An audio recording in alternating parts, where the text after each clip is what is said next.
अत्याधुनिक स्वीट जब चाहे रहे, सबसे अच्छे रेस्तरां, बढ़िया खाने का विकल्प, विशेष बास्केटबॉल कोर्ट, इलेक्ट्रॉनिक चीयरलीडर्स, ऐसी बेहतरीन सुविधाओं का आनंद लेने वाला आदमी लेकिन जिंदगी एक बेघर भिखारी की तरह गुजर रही है। असल में वह वर्तमान में एक तेज गति वाली अंतरिक्ष यान पर है। यान में 258 कर्मचारी और 5000 यात्री हैं। यह यान मानवता के नए उपनिवेश होम टोहा की ओर जा रहा है, लेकिन यह यात्रा 120 वर्षों की है। सभी यात्री और क्रू हाइबरनेशन चैम्बर्स में सो रहे हैं और गंतव्य पर पहुंचने के बाद ही जागेंगे। तभी एक विशाल उल्कापिंड अंतरिक्ष यान से टकराया। हालांकि अधिकांश टुकड़े नष्ट कर दिए गए, फिर भी कुछ यान से टकरा गए। यान ने ज्यादातर क्षति को स्वतः ठीक कर लिया, लेकिन जॉन का हाइबरनेशन चैम्बर गलती से सक्रिय हो गया। जिसे 46 साल और सोना चाहिए था, उसे जल्दी जगा दिया गया। सिस्टम ने उसे बताया कि होम 2 पहुंचने में बस 4 महीने बाकी हैं। सिस्टम ने यह भी कहा कि इन 4 महीनों में वह अन्य लोगों के साथ भव्य अंतरिक्ष यात्रा का आनंद ले सकता है। उत्साहित जॉन अपने साथियों से मिलने गया, लेकिन गंतव्य पर पहुंचने पर एक खाली क्लासरूम में केवल खुद को पाया। सिस्टम उसकी असामान्यता को पहचान नहीं पाया। जगने की प्रक्रिया में सिस्टम अब भी नए घर की खूबसूरती का परिचय दे रहा था। कुछ अजीब महसूस करते हुए जॉन लोगों को ढूंढने लगा, लेकिन पूरे यान में किसी जीवित इंसान को नहीं पाया।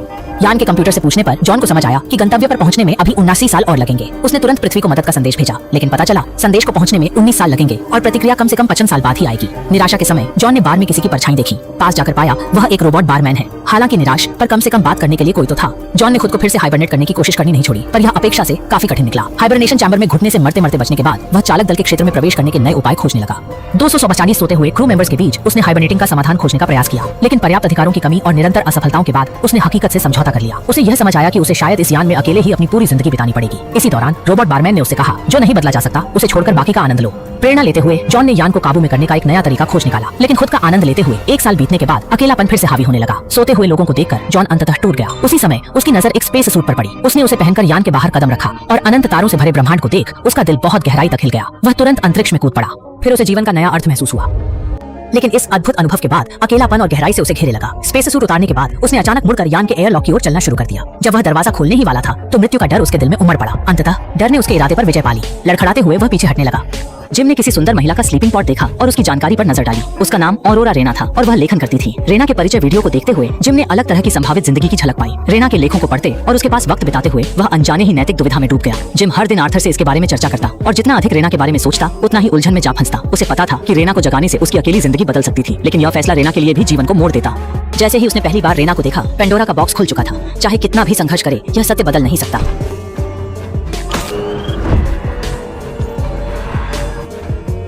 जब रेना को जगाया गया तो पहले जिम ने खुशी महसूस की, लेकिन फिर डर ने उसे घेर लिया। वह जानता था कि यह बिना खून का एक हत्या थी। रेना के जागते ही वह जल्दबाजी में उपकरण लेकर कमरे में भाग गया। खुद से जीवन समाप्त करने की हिम्मत नहीं थी, मगर दूसरे का जीवन छीनने की हिम्मत कर चुका था। इन जटिल भावनाओं से जिम बेहद तनाव में था, पर अब सब बदल चुका था। जब लिफ्ट धीरे धीरे ऊपर बढ़ी, जिम ने खुद को सेंट्रल हॉल में पाया और रेना को देखा, जो खुद की तरह भ्रमित थी। वह रेना को ऑब्जर्वेशन रूम में ले गया और बताया कि नए घर तक पहुंचने में अब भी 79 साल बाकी हैं।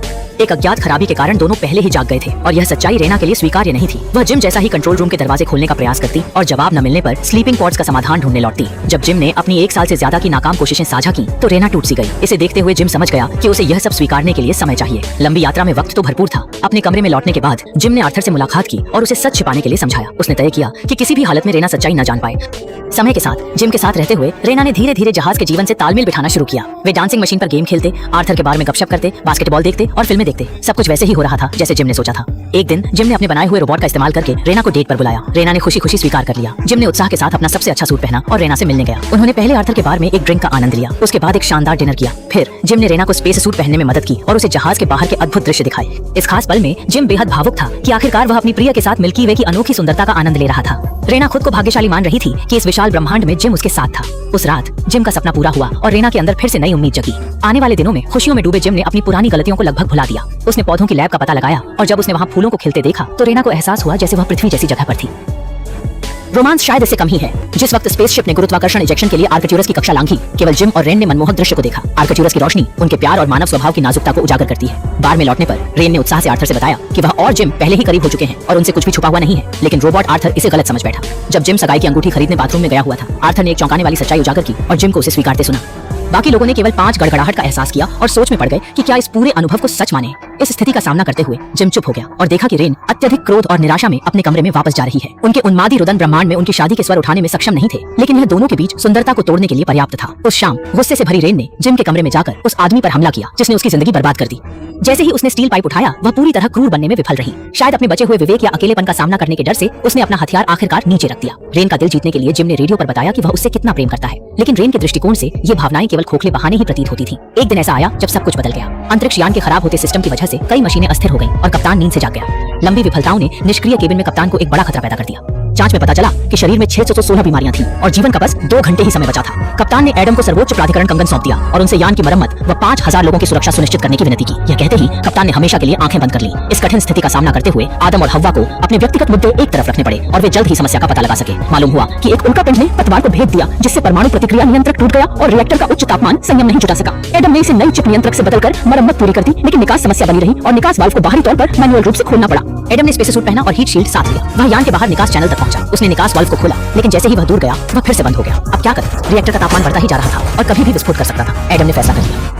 गर्मी की लहर निकास चैनल से बाहर निकल गई। एडम ने अपने शरीर को मजबूती से स्थिर रखा और चैनल को खुला रखा। स्पेस सूट में अत्यधिक जोर सहने की क्षमता नहीं थी। वह चैनल से बाहर निकाला जा सका और निकास सफल रहा, लेकिन एडम की रस्सी जो यान को जोड़ रही थी जोरदार प्रभाव से टूट गई। स्पेस सूट में छेद हो गया और वह धीरे धीरे ठंड से मरने लगा। इसी दौरान ईव ने तेजी से स्पेस सूट में आकर उसकी तरफ उड़ान भरी, लेकिन कर्षण रस्सी थोड़ी कम लंबाई की थी, जिससे वह एडम तक नहीं पहुंच पा रही थी। अंतिम क्षण में उसने एडम की टूटी रस्सी को पकड़कर धीरे धीरे खींच लिया। सब ठीक हो गया। दुर्भाग्यवश मेडिकल पॉड के स्कैन के बाद एडम के मरने की पुष्टि हो गई, लेकिन ईव ने हार नहीं मानी। उसने पॉड को बचाव के लिए निर्देश दिया और लंबे ऑपरेशन के बाद उसने एडम को मौत से वापस खींच लिया। ईव की आंखों में खुशी के आंसू आए। उसने तुरंत पॉड का दरवाजा खोला और उसे गले लगाया। कुछ समय बाद एडम ने मेडिकल पॉड पर शोध करते वक्त एक बड़ी खोज की। उसने ईव को बताया कि मेडिकल पॉड हाइबरनेशन को सपोर्ट करता है, लेकिन यह एक ही व्यक्ति के लिए संभव है। उसने ईव को इसमें लेटने और अपनी यात्रा जारी रखने को कहा, लेकिन ईव ने मना कर दिया, क्योंकि वह इस अंतरिक्ष बार से सच्चा प्यार कर बैठी थी। इसके बाद दोनों ने मस्ती और रोमांच से भरी जिंदगी चुनी। 48 साल बाद अंतरिक्ष यान अपनी मंजिल पर पहुंचा। हाइबरनेशन पॉड में सभी लोग जाग गए। जब उन्होंने दरवाजा खोला तो एक हरी भरी मनमोहक जगह उनका स्वागत कर रही थी। अगर एडम ने ईव को न जगाया होता तो शायद वह जिंदा न बचता और 5000 से अधिक लोगों की जिंदगियां भी खत्म हो जाती। अगर तुम होते तो क्या करते?